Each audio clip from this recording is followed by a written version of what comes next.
신구약 성경을 통틀어서 맨 마지막에 있는 책이 요한계시록입니다.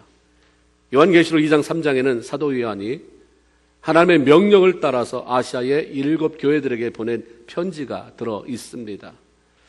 하나님은 그 편지를 통해 각 교회의 영적 상태를 아주 정확하게 점검해 주셨는데, 대부분의 교회가 책망과 칭찬이 골고루 들어있던 것에 비해서 라오디게아라고 하는 교회에게는 책망만 있었고 사대교회는 칭찬만 있었습니다.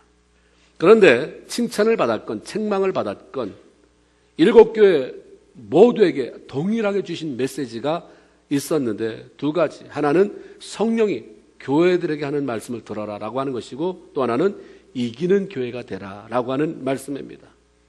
성령은 그리스도의 몸인 교회에 끊임없이 말씀하는 분이시고, 교회는 성령의 음성을 듣고 그분이 말씀하시는 대로 움직여 나가야 하는 것입니다. 성령이 교회들에게 말씀하시는 이유는 그 말씀을 듣고 순종함으로 그리스도의 몸인 교회가 건강하게 자라가기를 원하시는 것이 1차적인 이유이고, 더 나아가서 몸을 이루고 있는 지체로서의 모든 성도들이 건강한 몸을 통해서 유익을 받고 복을 누리게 하시기 위함이다. 일단 우리가 예수를 구주로 영접하고 그리스도의 몸이 지체가 되면 모든 성도들이 그 교회로부터 오늘 복을 나누게 되게 되어 있습니다. 그래서 교회가 잘 되는 것이 내가 잘 되는 것입니다.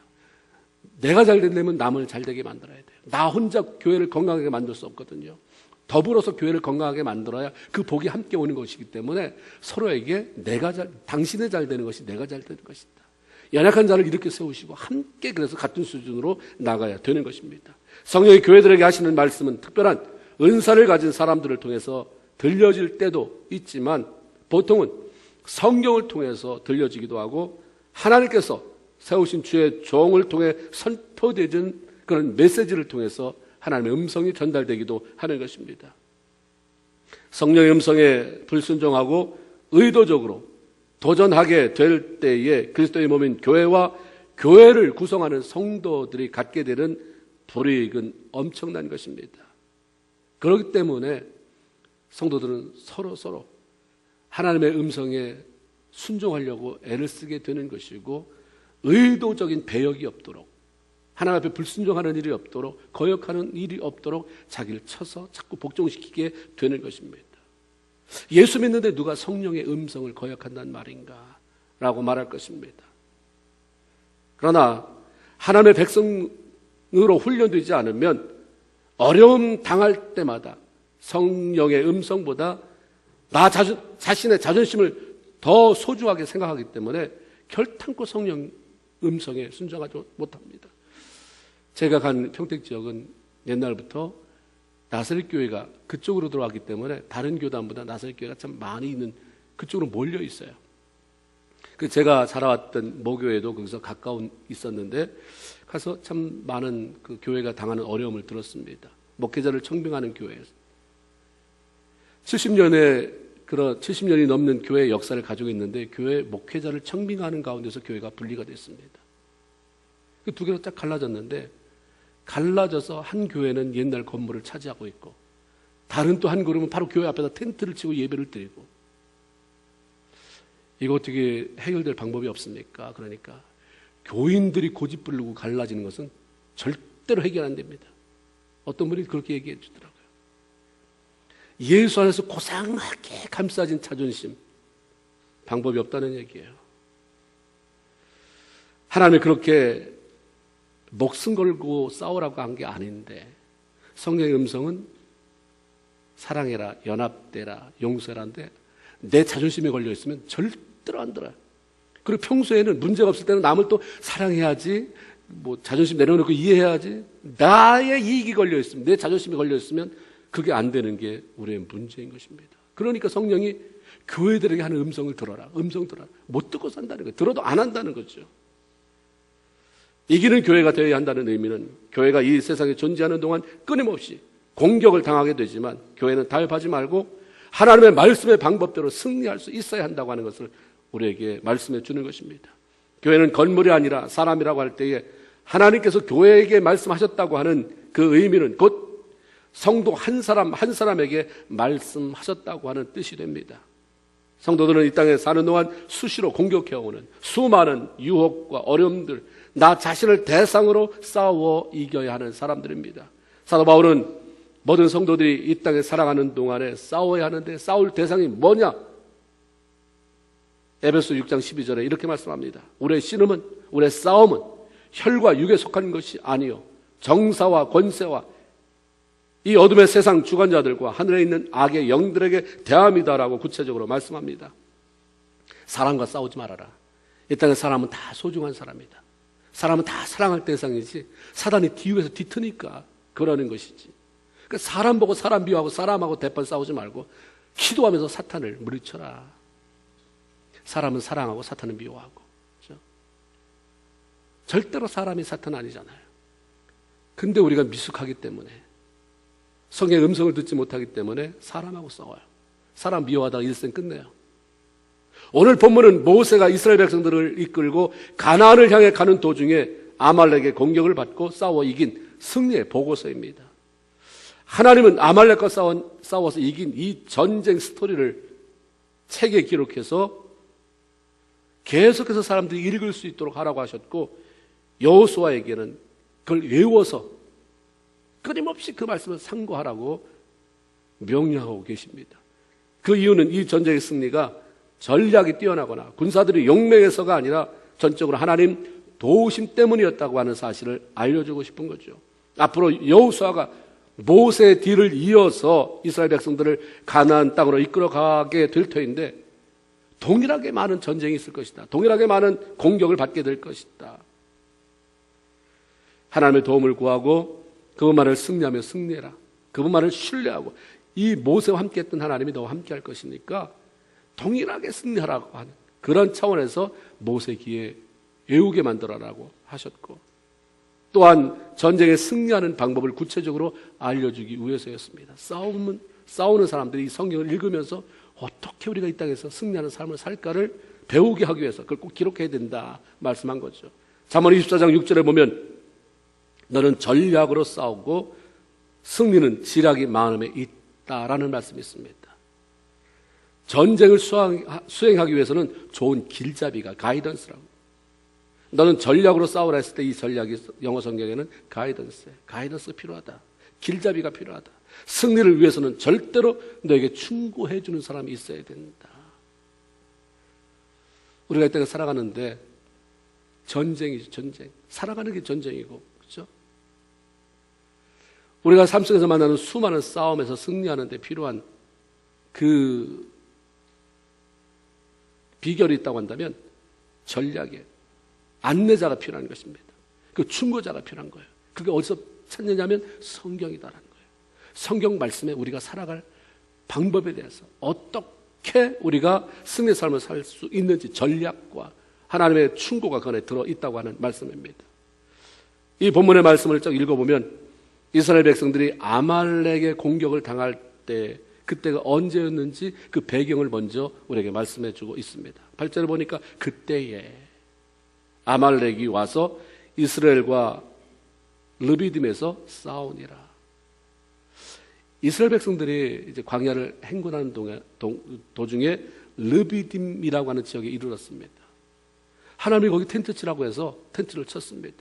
근데 물이 없는 거예요. 하나님의 텐트 치라고 해서 텐트 쳤는데 왜 물이 없느냐? 백성들이 참지 못하고 모세를 향해서 원망합니다. 우리에게 마실 물을 줘라. 근데 사람들이 물이 없다. 빨리 물 좀 줘라. 하나님 앞에 당신이 능력 있는 사람이니까 기도해서 하나님의 뜻이 언제든지 좀 물어봐라. 이렇게만 하면 지도자가 그런 대로 할 만한데 꼭 꼬집어 틀어요. 당신이 어찌하여 우리를 애굽에서 인도해내서 우리와 우리 자녀와 우리 가축을 여기서 목말라 죽게 하느냐. 이렇게 말을 해요.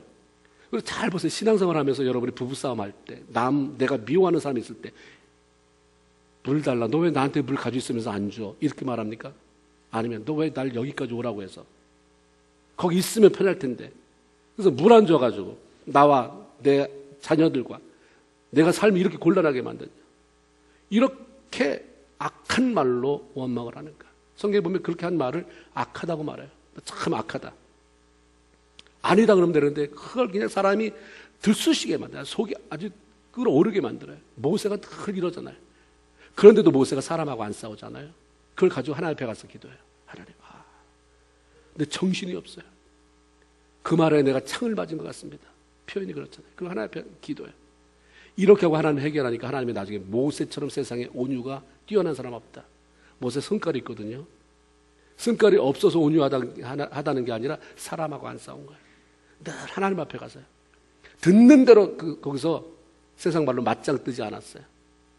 그냥 가져가서 하나님 앞에 기도하니까 하나님이 그를 존귀케 하시고 기도에 응답하시고, 그렇죠? 끊임없이 그랬어요. 끊임없이. 근데 하나님이 결국 지나놓고 보니까 다 그 사람들도 죽고 모세도 죽었지만 남는 게 그들은 악하다로 성경에 남아있고, 살았을 때는 그렇게 해야 내 자존심이 생기는 것 같지만 죽고 나니까 평가가 뭡니까? 악하다.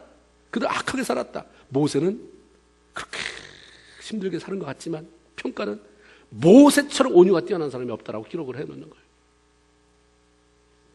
바로 전까지 구름기둥, 불기둥으로 인해서 불볕 더위 속에서 보호되잖아요. 밤에 추위와 어둠에서 보호하시고 인도해 주시며 만나를 먹여주셨음에도 불구하고 하나님을 향해서 원망하는 그들의 행위에 대해서 모세는 하나님을 시험하는 것이다. 어떻게 인간이 하나님을 테스트할 수 있습니까? 아주 악한 것이고 하나님이 싫어하는 거잖아요. 만약에 이런 일이 처음 당한 것이었다고 한다면 하나님을 시험했다라고 말하지 않았을 것입니다. 그러나 이스라엘 백성들은 이미 홍해를 건너 며칠 여행했을 때의 물 문제 때문에 동일한 어려움을 겪었고, 그 문제가 해결되는 과정을 통해서 하나님은 이렇게 일하시는 분이구나, 하나님은 바로 이런 분이시구나 분명히 배웠던 그런 시간들이 있었습니다. 지금 출애굽기 17장이거든요. 2장 넘어가면 15장에 애굽에서 가지고 나온 물이 모두 떨어졌을 때 이스라엘 백성들이 불안에 떨었습니다. 물 정신없이 나오느라고 그냥 물 좀 싸가지고 왔는데 다 이제 없어졌어요. 그러다 물샘을 하나 발견했는데 너무나 써서 먹을 수가 없다는 사실을 발견했을 때에 겨우 3일 전 기적으로 홍해를 건넜음에도 불구하고 병기를 일으켰어요. 숨이 넘어가요. 지금 물이 없으니까 앞으로 이 물 없으면 죽는다는 걸 미리 끌어다가 걱정하니까 다 죽을 듯이 원망을 합니다. 하나님은 임시로 마라의 쓴물을 달게 고쳐 마실 수 있게 하셨고, 바로 그들을 이제 목이 축여진 다음에 바로 그들을 이끌어간 장소가 엘림이었습니다. 엘림. 그래서 가보니까 정말 놀라운 일이 벌어진 거예요. 저렇게 15장 27절에 그들이 엘림에 이르니 거기에 물샘 열둘과 정려나무 70그루가 있는지라. 거기서 그들이 그 물 곁에 장막을 치니라. 충분한 물샘 그늘을 준비하셨어요. 그렇게 물 때문에 원망하지 않아도 육체를 입은 이스라엘 백성들이 이맘때쯤 되면 물을 찾을 것이다. 물 없이는 살 수 없는 자들을 내가 물을 준비해 놔야지. 다 준비해 놓으신 거예요. 어련히 알아서 하는데 못 찾는 거예요. 그 하나님을 신뢰하지 못하는 것입니다. 내가 달래서 얻는 것만 가지고 우리가 충족된다면 어떻게 살겠어요? 하나님이 알고 예배해 주시니까 사는 것인데, 그렇다고 한다면 끝까지 하나님을 신뢰했어야 되는 거죠. 그러면 그들이 얼마나 부끄럽겠어요. 조금만 참을걸. 한 시간만 참았으면, 예를 들어서 이게 있는 것인데 부끄럽구나. 근데 뻔뻔해요. 이 사람들은 그냥 늘 먹는 거예요. 마시는 거. 하나님의 심령은 생각도 안 하잖아요. 그렇죠? 효자는 누굽니까? 부모 마음을 한 번쯤 헤아려 볼 수 있으면 효자예요. 하나님의 사랑받는 자가 누구예요? 하나님의 마음을 좀 헤아려 볼 수 있으면. 그래서 때로는 뻔뻔함을 내려놓고 미안함도 좀 가져야 되잖아요. 하나님에 대한 미안함은 없어요. 늘 요구가 많으니까. 하나 해결해주면 둘을 해결해주면 셋이지. 그러니까 뻔뻔스러운 거예요. 그 하나님이 이스라엘 백성들에게 말한 것처럼 목이 곧다. 참 목이 곧다. 목이 곧으니까 이게 안 돼요. 고맙습니다가 안 돼요. 그죠? 늘 이거예요. 왜 안 주십니까? 주면 잠잠. 또 없으면 왜 안 주십니까? 우리가 조금 하나님의 마음을, 신앙이 성숙하다고 하는 것은 저의 마음을 알아서 죄송합니다. 미안합니다. 감사합니다. 사랑합니다. 이런 고백을 할 수 있는 거죠. 이미 이런 것들을 한번 경험했으면 똑같은 물 문제를 부딪혔을 때에는 조금 성숙하게 반응했어야 돼요. 그렇죠? 그게 바로 15장에서 겪은 거잖아요. 그래서 17장에 왔으면 뭐 얼마나 됐겠어요. 그럼 그때는 이렇게 말했어야 돼요. 하나님이 우리를 여기 죽이러 데리고 나오셨겠는가? 죽이렸으면 그냥 애굽에서 있다가 그냥 죽게 만드셨겠지. 왜 홍해가 갈라지는 기적을 보이시고 우리를 여기까지, 왜 구름기둥 불기둥을 끌어다가 우리 앞에 세우시고 여기까지 인도해 주셨겠는가? 더 좋게 만드시려고, 더 잘 살게 만드시려고 애굽에서 데리고 나온 것이 아닌가. 그러니까 그 말은 결코 우리를 이 광야에서 물이 없어 죽게 만드시지는 않는다. 이 정도는 미련해도 예측할 수 있는 거잖아요. 믿음만 있으면. 우리가 이미 엘림에서 이런 것을 경험하지 않았느냐 하면서 하나님에 대한 확신과 신뢰를 가지고 기다릴 수 있어야 되는데 하나도 달라진 게 없어요. 똑같이 반응하니까 이번엔 몰라서가 아니라 아는데 기다리지 못해서, 아는데 믿음이 없으니까 너 왜 하나님을 시험하느냐, 너희가 하나님을 시험했다라고 말씀합니다. 하나님이 하실 수 있음을 아는데도 내가 참지 못하고, 내가 신뢰하지 못하고, 견디지 못해서 원망하는 것을 하나님을 테스트했다, 시험했다라고 말을 했습니다. 그러나 하나님은 모세에게 그럼에도 불구하고 반석을 쳐서 물을 마실 수 있게 해라. 그래서 물을 공급해 주셨습니다. 이스라엘 백성들이 원망하며 부르짖었기 때문이 아니라 그들이 물이 필요함을 아셨기 때문입니다. 그들이 물이 필요하심을 아셨기 때문에 모세를 통해서 물 주어라 라고 방법을 알려주셨습니다. 어려움을 만날 때에 나 자신을 돌아보고 인내하면서 하나님의 응답을 기다리면 영적인 유익이 있어서 내가 부르짖었던 것에 대한 응답, 물도 공급받고 내가 영적으로 성장하는 것도 경험하게 되어 있습니다. 문제가 정말 하나님이 해결해 주신 것이냐? 그러면 해결해 준 것만이 아니라 거기에는 내가 성장한 증거가 함께 있어야 돼요. 하나님은 절대로 물만 줘서 목 죽이게 하지 않아요. 그걸 통해서 내가 성장하게 만드는 것이지. 그런데 원망으로 해결된 것은 하나님의 긍휼하심으로 인해서 그 상황을 순간적으로 모면했을 뿐이지 개인에게는 아무런 성장 유익도 없어요. 그러니까 반석에서 생수가 터져 나오는 기적을 경험하고도 아말렉 군대에게 공격을 받게 되었던 것입니다. 아말렉 사람들은 하나님이 반석에서 물이 나오게 하는 기적을 베풀어 자기 백성들에게 공급해 줬다고 하는, 그 물을 공급해 줬다는 소문을 들었어요. 그런데 어떻게 감히 그런 백성들을 대상으로 전쟁할 생각을 했을까? 하나님이 그렇게 기적적으로 반석에서 물을 내줄 그런 만큼 사랑하는 대상인데 어떻게 우리가 그들과 싸운단 말이냐. 그런데 우리가 한편으로 생각해 보면 하나님의 능력에 대해서 들었다면 동시에 그 하나님에 대한 이스라엘 백성들의 원망에 대한 이야기도 들었을 것입니다. 하나님이 그런 존재지. 근데 그 백성도 대단해. 그런 하나님 별로 달가워하지 않는 것 같더라. 원망.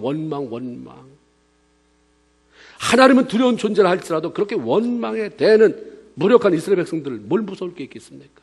하나님은 무섭다. 그러나 백성은 우리 밥이다 이거예요. 그러니까 만만히 보고 공격해오는 동시에 그들의 인도자시오 도움자라고 자처하는 하나님의 입장도 망신살스럽게 만들어버린 것입니다. 자신의 삶에는 하나님에 대한 신뢰나 순종도 없으면서 하나님은 언제나 내가 뗐으면 들어준다는 말을 하면서 살아가는 신앙은 비극적이에요. 어떻게 해서든지 하나님의 영광을 실추시키려고 하는 사단의 공격의 대상이 되어버리기 때문인 것입니다. 그래서 우리가 떼쓰는 것만이 중요한 게 아니에요. 어려움이 있을 때에 분명히 하나님이 이것을 해결해 주실 텐데 이 어려움을 통해서 뭘 우리에게 기대하시나? 기다리라고 하는구나. 두렵지만 하나님이 함께 하실 것을 생각하며 믿음으로 그분의 손을 꼭 잡으라고 하는구나. 그러면 물이 나올 때까지 참는 거죠. 기다리는 거예요. 안 주시면 죽으라고 하나 보다 그러고 죽는 데까지 나가는 거죠. 하나님은 결코 그렇게 하는 분이 아니에요. 아브라함의 경우도 보셨잖아요. 하나님이 여호와 이레로 번제할 양은 준비하신다. 안 주신다? 그럼 죽이라는 거지. 찾아봐도 양이 없어요. 죽이라는구나. 칼을 들어 치려고 하는 그 순간에 아브라함아가 들리지 않습니까? 끝까지 달아보신 하나님. 그러면 공급도 받고 성장도 하고, 그러면서 우리의 레벨이 올라가는 것이고, 우리의 내면이 깊어지는 것이고, 넓어지는 것만큼 수양할 것으로 채워지는 줄로 믿습니다. 맨날 그 자리에 머물러 있지 아니하고 앞으로 나가고 더 깊어지고, 그래서 하나님이 하시는 그 놀라운 일에 더욱더 멋지게 동참되어지는 성도들이 되기를 주님의 이름으로 축원을 드립니다. 그러면 누가 가장 피해를 보았는가요? 그 전쟁에서 아말렉 군사들이 쳐들어왔을 때 그들은 이스라엘 백성들 모두를 죽여버리겠다고 하는 그런 마음으로 오지 않았어요. 모든 사람을 대상으로 싸우지 않았습니다. 그러면 이 아말렉 군사들이 목표로 삼고 공격한 사람은 도대체 누구였는가? 그 얘기를 신명기 25장에서 나중에, 지금 17장이잖아요. 18장, 19장, 20장, 그 다음에 5장, 8장이 지난 다음에 모세가 거기 이렇게 기록해요. 너희가 애굽에서 나오는 길에 아말렉이 네게 행한 일을 기억하라. 곧 그들이 하나님을 두려워하지 아니하고 너를 길에서 만나 너의 피곤함을 타서 내 뒤에 떨어진 약한 자들을 찾느니라. 다칠 수 없다. 뒤에 처진 놈들만 죽이자. 물론 뒤에 떨어진 약한 자는 노약자를 말하죠. 노인들, 부녀자, 아이, 병든 자, 뭐 이런 사람을 의미할 것입니다. 그러나 그것은 더 나아가서 영적으로 메마르고 무뎌져서 하나님으로부터 멀리 떨어진, 공동체로부터 멀리 떨어진 사람들을 의미합니다. 물 달라고 원망하던 사람들이 물 마신 후에 원망, 불평, 회개했습니까? 이럴 줄 알았으면 내가 원망하지 말았어야 되는데 하나님 죄송합니다. 회개하지 않았어요. 그냥 가만히 있어요. 달라고 할 때는 그렇게 원망하던 사람이 죽고 나서는 하나님 우리가 너무 성급했습니다. 회개했다는 말 한마디도 안 나와요. 그것까지 처리가 돼야 되는데 자기들이 원하는 물이 공급되었기에 잠잠할 뿐이지 언제나 내 마음에 들지 않는 일이 생기면 얼마든지 공격하려고 하는 마음 자세가 있는 사람들이에요. 그런 마음이 쓴뿌리가 남아있는 사람들입니다. 지금 안 건드려서 그렇지 건드리기만 해봐라. 너 죽여버린다. 하나도 해결이 안 됐어요. 조용할 뿐입니다. 덮어놓고 기다릴 뿐이에요. 그런 사람이 하나님의 인도하심을 따라가는 것이 뭐가 그렇게 신바람 나겠어요?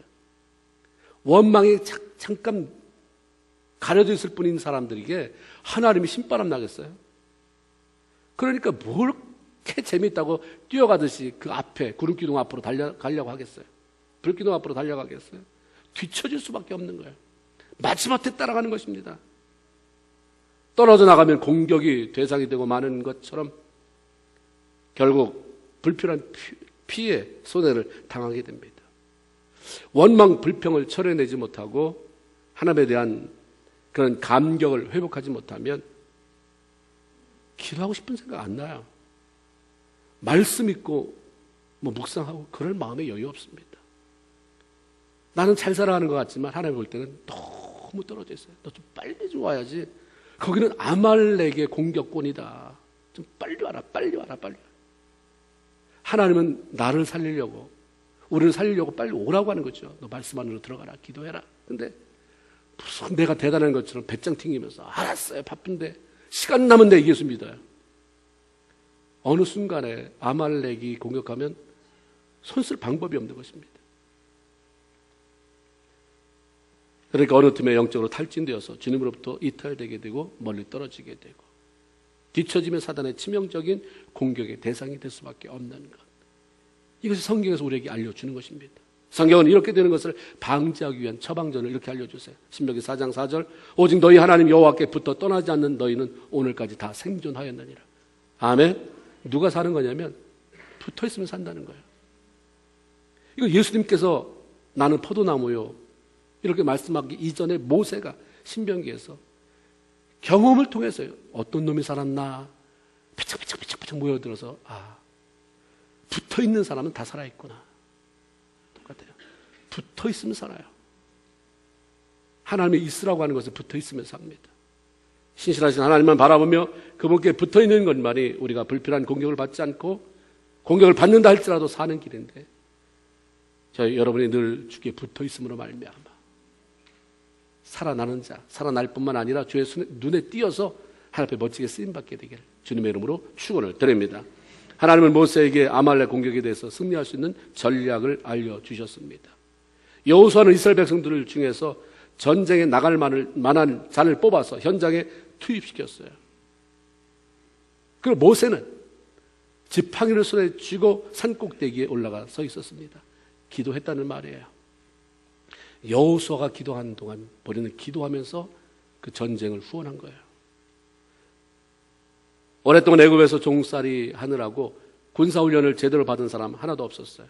모세는 여호수아에게 명해서 이스라엘 백성들 가운데서 그래도 싸울 만한 힘이 있는 사람들을 선택해서 나가서 적과 마주대하여 싸워라라고 하는 명령을 합니다. 하나님을 섬기는 사람들은 기도하지만 자기가 마땅히 해야 할 일은 무시하지 않습니다. 요행을 바라는 사람이 아니에요. 예수 믿는 사람은 하나님이 하실 테니까 하고 요행 바라는 자가 아니에요. 다윗도 하나님이 하셔서 그 어린 아이가 골리앗을 무찔렀잖아요. 그런데 나갔어요. 그 물맷돌 5개 가지고 그 앞에 나가서 너는 칼과 창으로 오지만 나는 만군의 여호와의 이름으로 나간다면서 물맷돌을 돌렸거든요. 근데 하나님이 그 물맷돌을 잡아주셔서 가서 적중시키게 하니까 골리앗이 쓰러진 것 아닙니까? 가만히 있지 않아요. 자기가 해야 될 몫을 하는 것입니다. 오병이어의 기적이요. 예수님께서 5,000명을 떡과 물고기로 먹이시고 12광줄이 남는 기적에도 오병이어라고 하는 작은 자기의 도시락을 갖다 바친 사람이 있었기 때문에 그걸 가지고 하나님이 일하셨던 것입니다. 우리가 왜 승리하지 못하는가? 기도하지 않아서는 2차적일 수 있어요. 우선 더 중요한 것은 시도하지 않기 때문입니다. 그 싸움에 대해서 맞싸우는 그런 시도가 없기 때문이에요. 하나님이 이미 나에게 주신 것을 사용하지 않기 때문입니다. 아무것도 없는 것은 없어요. 하나님은 우리가 이 땅에 살아갈 수 있는 모든 것을 주셨어요. 하나님께서 이미 주신 것들을 사용하지 않기 때문에 싸워보지도 않고 우리는 실패할 때가 너무 많습니다. 레위기 11장 20절 21절에 보면 날개가 있고 네 발로 기어다니는 곤충은 너희가 혐오할 것이로되, 전에 성경은 가증하다 이랬어요. 혐오할 것이로되 다만 날개가 있고 네 발로 기어다니는 모든 곤충 중에 그 발에 뛰는 다리가 있어서 땅에서 뛰는 것은 너희가 먹을지니라. 레위기 11장 음식에 대한 거잖아요. 어떤 건 정하고 어떤 건 부정하고. 이것은 먹지 말아라. 곤충 먹지 말아라. 날개가 있고 네 발이 달렸는데 기는 건 먹지 말아라. 근데 뛰는 다리가 있어서 뛰면 먹어라. 똑같은데 어느 날 다리가 2개가 부러져 왔으면 먹어라가 아니라 기면 먹지 말고 달리면 먹어라요. 다시 말하면 날개가 있고 다리가 있으면 어떤 일을 해야 돼요? 날라야 돼요. 아니면 뛰어야 돼요. 뛸 수 없으면 뭐예요? 걷기라도 해야 돼요. 근데 왜 기냐 이거예요. 왜 겨? 왜 기냐는 거예요. 그건 아주 혐오스럽다. 내가 참을 수 없다는 거예요. 내가 너에게 날개도 주고 다리도 줬는데 그러면 걷든지 뛰든지 아니면 날라야지 왜 기고 있느냐는 거예요. 제가 잘못했으면 자빠졌다 이렇게 사용할 뻔했어요. 자까지 나왔어요. 근데 이 말은 여기서 쓸 말이 아닌 것 같아서 제가 삼켜버렸는데. 따라하세요. 날든지 뛰든지 걷든지. 다시 세 가지 중에 하나. 시작. 뭐는 하지 말아라? 기진을 말아라. 여러분 다 웃으면서 듣지만 기는 사람 여기 없는 것 같아요.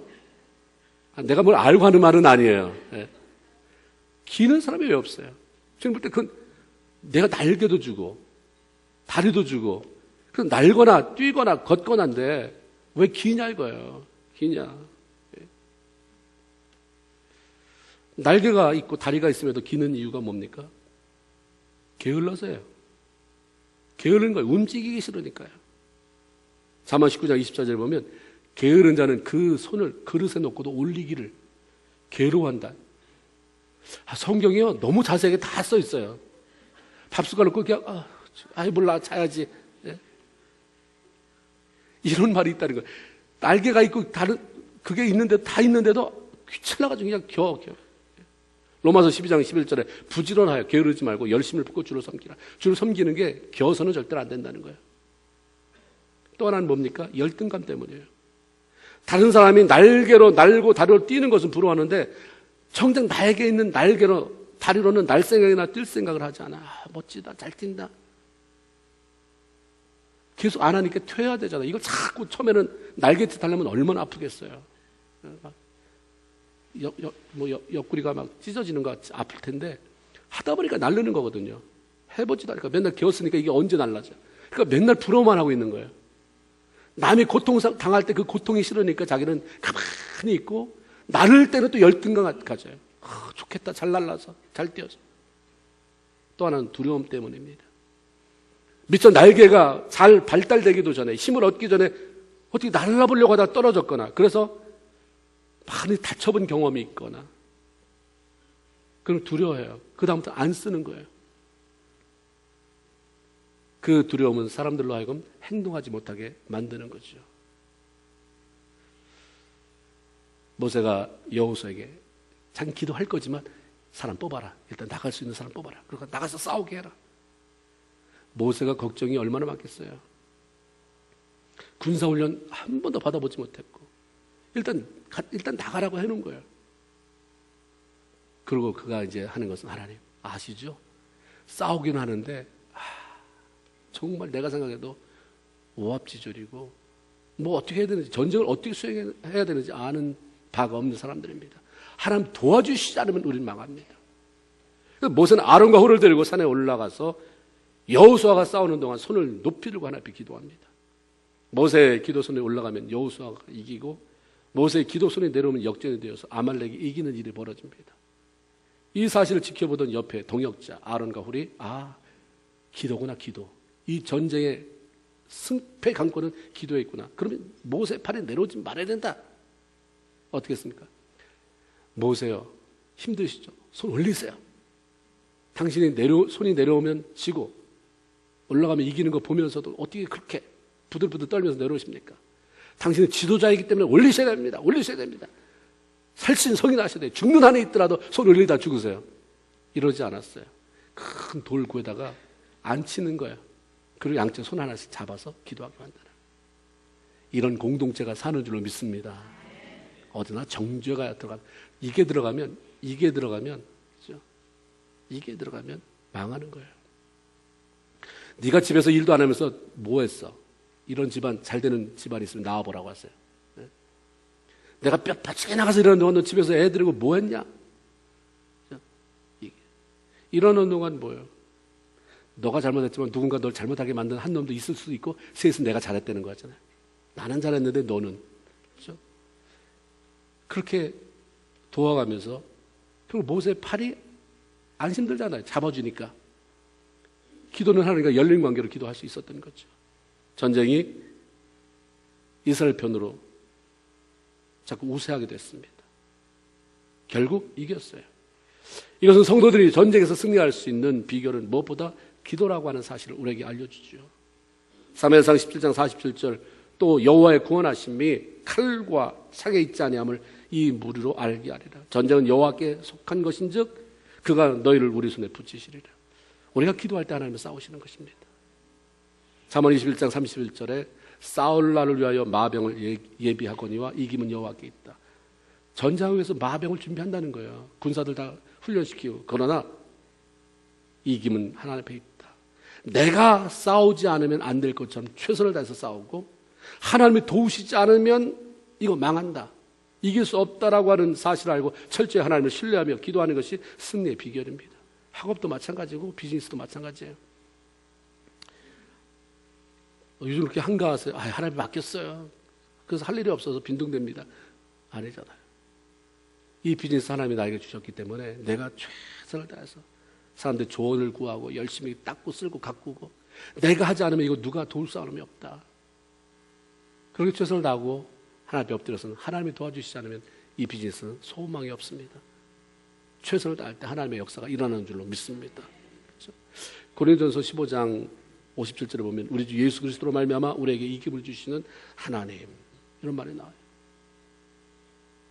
역대상 18장 6절에 보면 다윗이 어디로 가든지 여호와께서 이기게 하시느라. 하나님은 우리에게 이김을 주시는 분이에요. 이기기를 원하시는 분입니다. 당신의 모든 백성이 이 땅을 살아가면서 어쩔 수 없이 부딪혀야 하는 수많은 싸움, 도전, 그런 것으로부터 승리하는 삶을 살아서 영광 돌리기를 원하는 것입니다. 그러기 위해서 우리에게 철저한 후원자가 되어 주시는 거예요. 모세가 기도할 때 전쟁에서 승리할 수 있게 하신 하나님, 동일하게 오늘날도 하나님은 우리가 기도할 때 우리의 후원자가 되어 주셔서 여러분의 가정에서, 직장에서, 사업터에서, 여러분의 생에서 승리의 삶을 살게 하시기를 원하십니다. 이런 전쟁의 경험을 통해서 나중에 모세가 그런 고백을 하잖아요. 우리 하나님 여호와께서 우리가 그에게 기도할 때마다 우리에게 가까이 하신 것 같이 그 신의 가까이 함을 얻은 나라가 어디 있느냐. 세상에 어느 천지에 하나님 도와주세요 그러면 가까이 와서 도와주는 그런 신이 어디 있냐. 하나님 외에 너 봤느냐? 이건 우리가 경험하지 않았느냐. 아말렉과 싸울 때도 그렇고 무슨 물 문제도 그렇고 하나님 도와주세요. 그러면 그 마치 가까이서 금방 듣는 분처럼 금방 오셔서 해결해 주시는 것 너 경험하지 않았느냐. 기도하며 살아라 이 말입니다. 아멘. 그렇게 기도하고 그런 분이 너의 아버지니까 뭐 걱정이냐. 기도하고 맡기고 그걸 기쁨으로 살지 이 말입니다. 우리의 힘으로는 불가능하지만 얼마든지 우리로 이길 수 있게 하시는 그 하나님께 기도하고 그분의 구원을 받아서 날마다 승리의 삶을 살아가는 저와 여러분 모두가 되기를 주님의 이름으로 축원을 드립니다. 기도하겠습니다. 하나님 고맙습니다.